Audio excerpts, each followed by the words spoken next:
तकिया। तकिया का अर्थ होता है डिसेप्शन। कुरान में सूरा अल-नहल सूरा 16 आयत नंबर 106, कुरान में सूरा अल-इमरान सूरा नंबर 3 आयत नंबर 28 में यहां तक लिखा हुआ है कि अगर आपके ऊपर अत्यधिक दबाव पड़े तो गैरों को दूसरों को दिखाने के लिए आप इस्लाम छोड़ सकते हैं।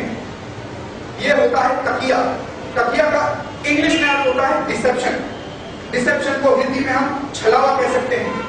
जब मुसलमान कहता है कि इस्लाम शांति का धर्म है तो वो झूठ नहीं बोल रहा है, वो हमको छल रहा है। ये छलावा है, हमको इस छलावे से बचना चाहिए।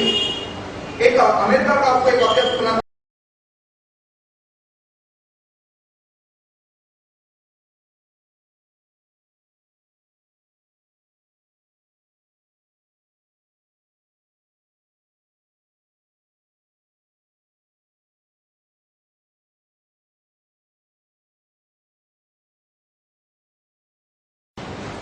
इसी तरह से इस्लाम में किसी की एक वाइफ है, वो 2 और कर ले, किसी को आपत्ति नहीं, क्योंकि वो एक वस्तु समझी जाती है। नारी एक वस्तु समझी जाती है। अब बालकृष्ण भाई साहब का मोबाइल उनके खिलाफ बगावत करे, ये बालकृष्ण भाई साहब बर्दाश्त करेंगे क्या? उनकी चीज है, बगावत करे, बर्दाश्त करेंगे क्या? नहीं करेंगे।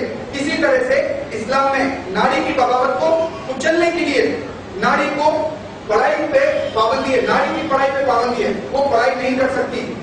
अगर वो नौकरी करेगी तो हो सकता है आपकी बीवी आपके खिलाफ बगावत करे, अगर वो नौकरी करे तो नारी की नौकरी करने में भी पाबंदी है। इस तरह की अपार तरह की पाबंदियां नारी पर लगाकर उनको सिर्फ बच्चा पैदा करने की मशीन की तरह इस्तेमाल किया जाता है, जिसका है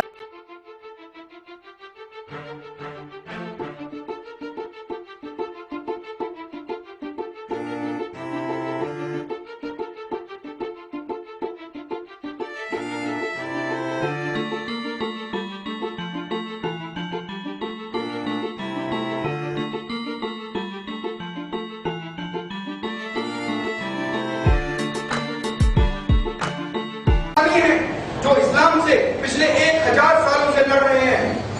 पहला हमला हिंदुस्तान में मुसलमानों का 711 ईडी में हुआ था। हदीसों में हदीस सही अल-बुखारी, सुनान अल-दाऊद, सही अल-मुसलमान और सही अल-मुवत्ता, इन हदीसों में हिंदुस्तान के खिलाफ जिहाद का जिक्र है। उस जिहाद को गज़वतुल हिंद कहते हैं। हिंदुओं के खिलाफ जिहाद, इंडिया के खिलाफ जिहाद।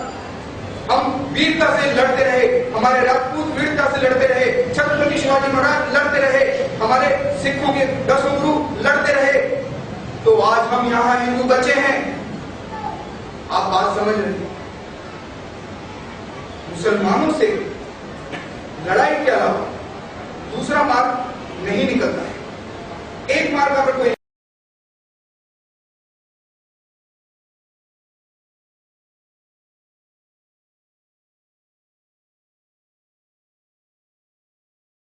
हैं, आप बात समझ रहे हैं?